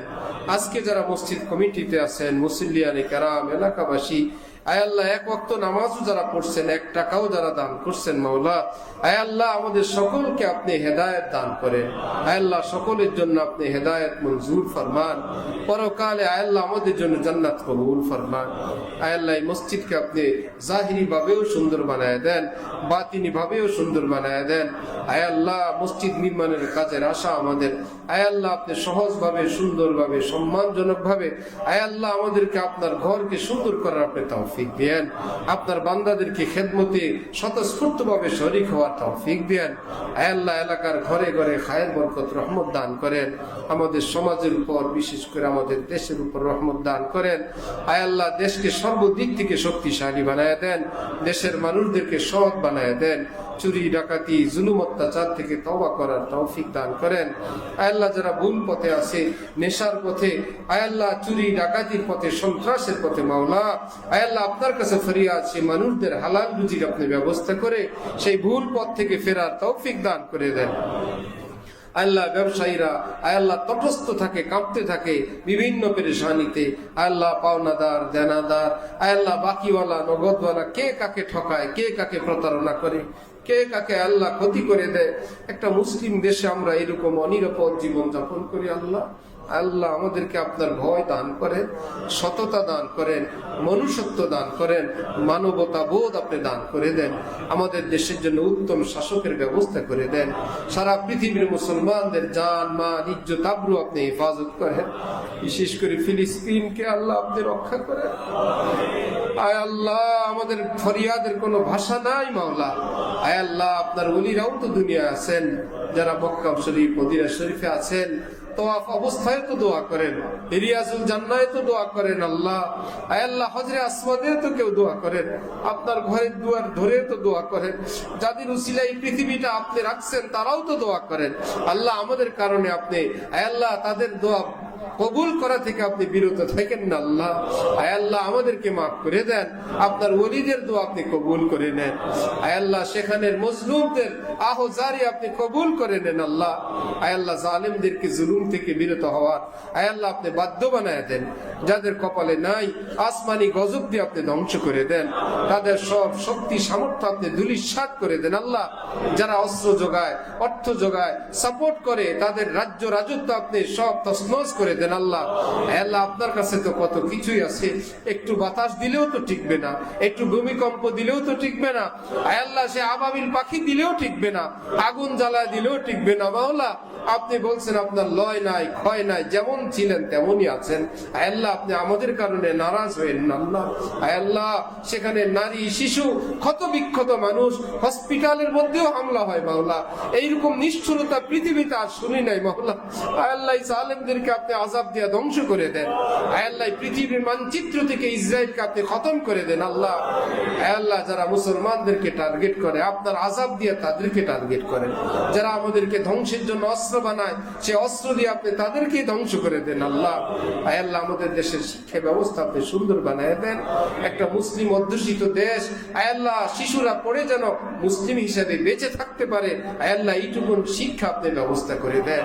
রাষ্ট্রের গুরুত্বপূর্ণ দায়িত্বে যারা মাওলা তাদেরকে সুন্দরভাবে সুষ্ঠু পরিচালনার সুন্দর বুদ্ধি জ্ঞান আপনি দান করেন। জুলুম অত্যাচারের পথ পরিহার করার তৌফিক দান করে দেন। আল্লাহ অন্তর্যামী খোদা সকলের অন্তরের নেক আশা আপনি কবুল ফরমান। আল্লাহ যারা ঋণগ্রস্ত আপনি পরিশোধ করার তৌফিক দেন, অসুস্থদেরকে সুস্থ করে দেন। ঘরে মা বাবা যাদের আছেন আল্লাহ রত্নের কদর করার, খেদমত করার তৌফিক দান করেন। যারা নাই তাদের কবরকে আপনি নূর দ্বারা ভরপুর করে দেন। আল্লাহ যাদের উপর হজ ফরজ আল্লাহ হজ আদায়ের তৌফিক দান করেন। আল্লাহ যারা গেছেন দেখছেন বারবার হাজিরার তৌফিক দান করেন।